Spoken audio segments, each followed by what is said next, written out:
বাংলাদেশ নারী ফুটবল দল নিয়ে আমরা আরো কথা বলবো। আমাদের সাথে এই মুহূর্তে স্টুডিওতে জয়েন করছেন সাবেক ফুটবলার, যিনি কোচিংও করান, শরীফা অদিতি।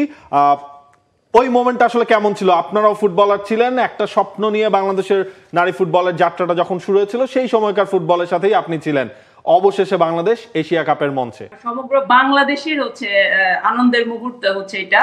আমাদের যখন উইমেন্স ফুটবল বাংলাদেশে শুরু হয় 2003 সালে, তখন তো অনেক কাঠখড় পুড়িয়ে আবার নতুন করে অদম্য ভাবে আমাদের মেয়েরা যেভাবে খেলছে, তো সেটা সারা বাংলাদেশেরই গৌরবের কথা এটা। তো আমি এক্স ফুটবলার হিসাবে এখন বর্তমানে কোচ, তো আমি যে টিমটা খেলতে গেছে সবার সাথে আমার খুব ভালো একটা সম্পর্ক আছে। তো সেখান থেকে ওরা যে কামব্যাক করেছে, যে ম্যাচগুলো আমরা দেখলাম।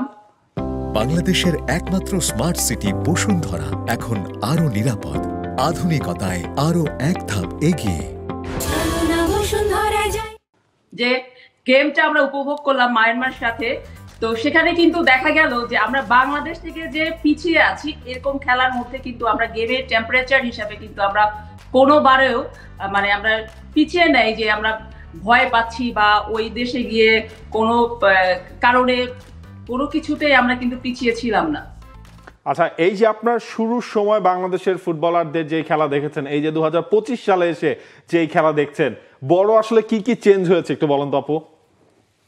সবচেয়ে চোখে পড়ার মতো যে বিষয়টা, শুরুটা তো আসলে যে কিছু দিয়ে শুরু করা যায়। যখন আপনার ফুটবল মানুষ খেলেছে, আমি দেখেছি যে গ্রামে খুব ভালো পরিমাণের একটা ফুটবল না হলেও দেখা গেছে যে একটা জাম্বুরা দিয়েও খেলেছে বা একটা ফুটবল বানিয়ে খেলেছে। তো সেই জায়গা থেকে ডে বাই ডে ডেভেলপ করে বর্তমান যে মেয়েদের টিমটা, এটা যে বর্তমান পিটার বাটলার আসার পরেও আমি বলবো, পিটার বাটলারের হাত দেওয়ার পরে এই যে মেয়েদের যে সোনাঝরা পারফরমেন্স, এটা আসলে টোটাল যে একটা পেশাদারিত্ব, প্রফেশনালিজম যেটা থাকে, সেই জিনিসটা কিন্তু আমি সমগ্র কয়েক মাস থেকে এই নতুন কমিটি আগে থেকেই উইমেন ফুটবলটা ধীরে করে উঠছিল, কিন্তু এখন যে জিনিসটা হয়েছে, যে এই যে মাঝখানে প্লেয়ারদের সাথে, সিনিয়র প্লেয়ারদের সাথে যেরকম একটা দ্বন্দ্ব, সেখানে যে সুন্দরভাবে ট্যাকেল করে এই ট্রমা থেকে গিয়ে যে এই প্লেয়ার গুলো যে সুন্দর করে খেলছে, এটা আসলে